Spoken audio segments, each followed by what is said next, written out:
In this great future, you cannot forget about your past. This is a quote by the legendary musician Bob Marley, which is a fitting introductory line to today's topic. Today we're going to be talking about the age of discovery. What is the age of discovery and what happened? We're also going to talk about the 3 values of traveling. Okay? Okay. So the age of exploration, also known as the age of discovery, is a period between 1418 to 1620 when a group of curious and determined individuals decided to take a risk and step outside their comfort zone into the world of the unknown.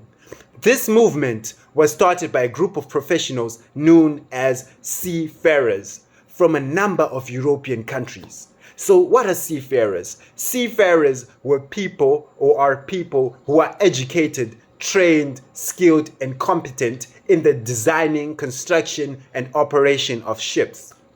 So one day, these skilled laborers decided to test their abilities by setting out on a mission to travel beyond their scope of knowledge and designation. This traveling paid off as it led to the exploration, discovery, and conquest of new regions across the globe.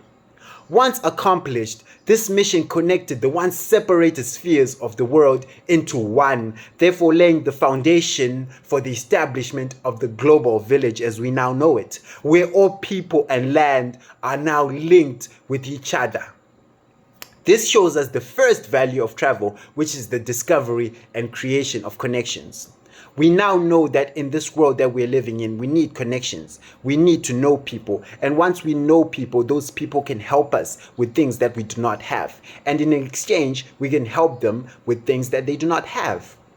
So this is the beginning or the genesis of connections. Global connections. Okay?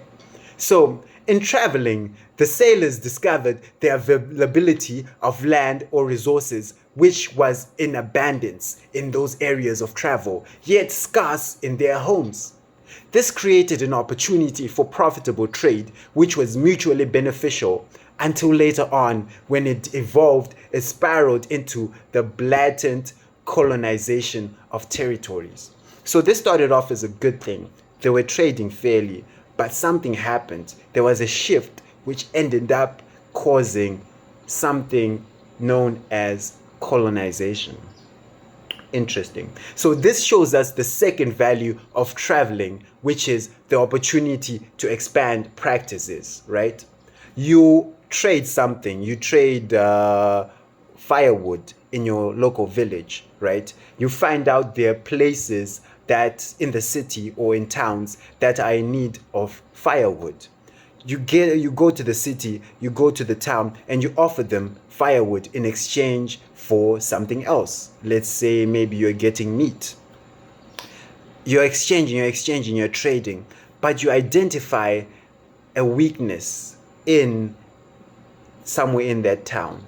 And you capitalize of that weakness and you end up taking advantage of the person that is giving you meat, right? So this is what happened. The local firewood salesperson, right, got the opportunity to expand his practices of selling firewood. So he went from selling firewood in the local village to selling firewood in the town and in the cities, therefore expanding his practices. But he was tempted. He identified a weakness in these towns and in these cities, and he was tempted to take advantage of those weaknesses. Right? Let us continue. So the second value also shows us a temptation associated with travel, which is exploitation, as I said. Travelers are compelled to take advantage of any weaknesses they identify in their areas of travel. This might be justified on a personal level, considering the risk and the expense that the traveler may have incurred during their journey.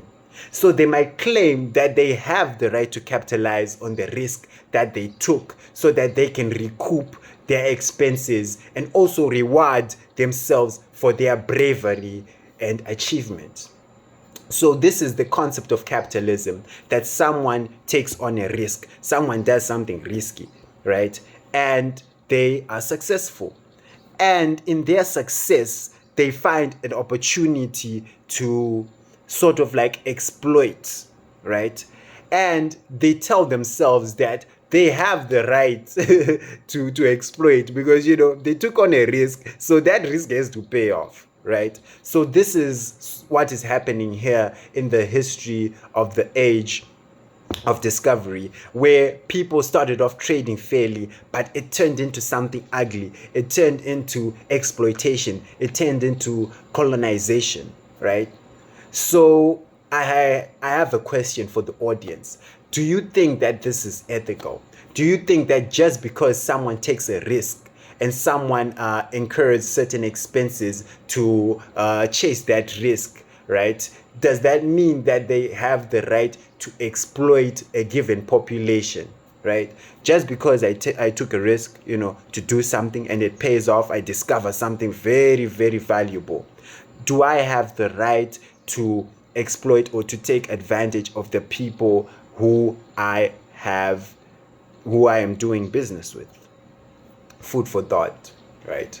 So, in other words, do you think that colonization was ethical? Do you think that just because the Europeans took a risk and incurred a lot of expenses into coming into Africa or discovering Africa, does that give them the right to colonize us? Because they took advantage, you know, they took advantage. They saw an opportunity, they saw weak spots, and they're like, yeah, you know.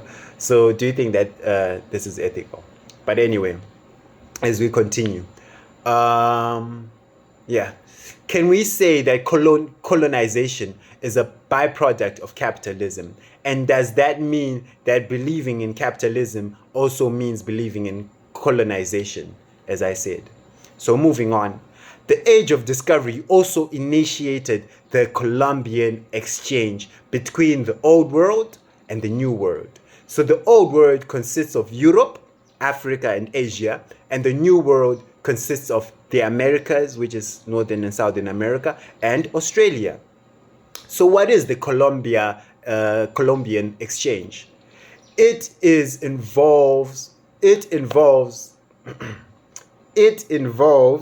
the transfer of plants, animals, and people from the old world to the new world, right? So people in the old world discover a new world, a place that is not inhabited by people, a place full of resources.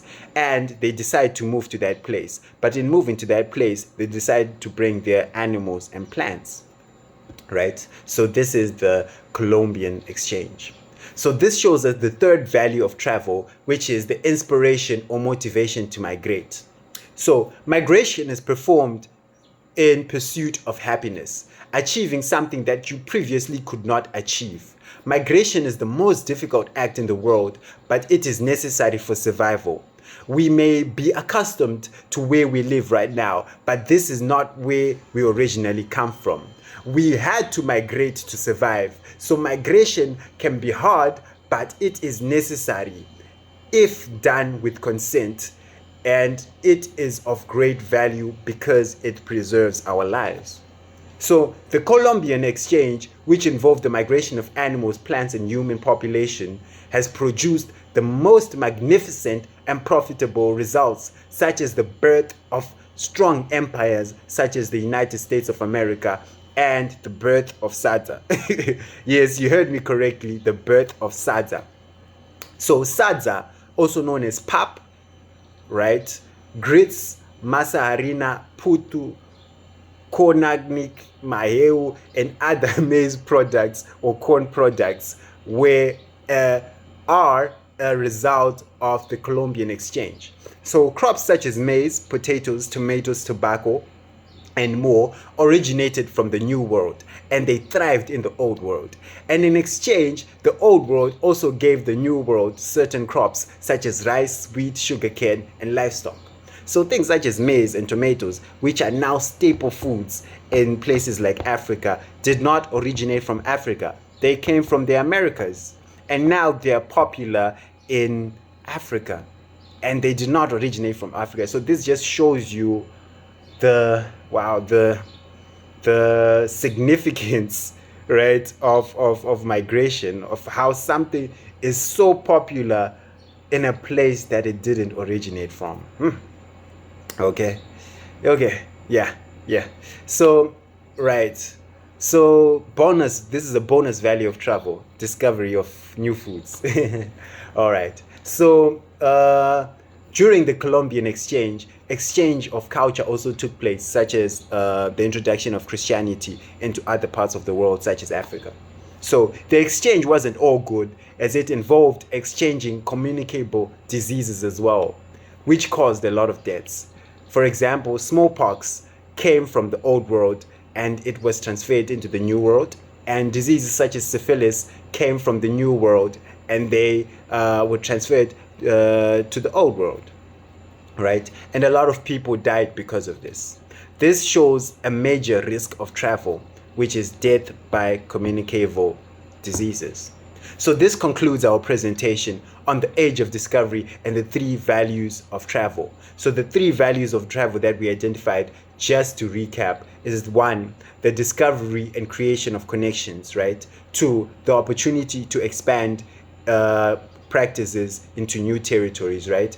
And then three, the inspiration or motivation to migrate, right? So this is the end of our video. This video was inspired by a book by Albert Crosby called The Columbian Exchange, and a book by Arnold David called The Age of Discovery. Thank you for your time.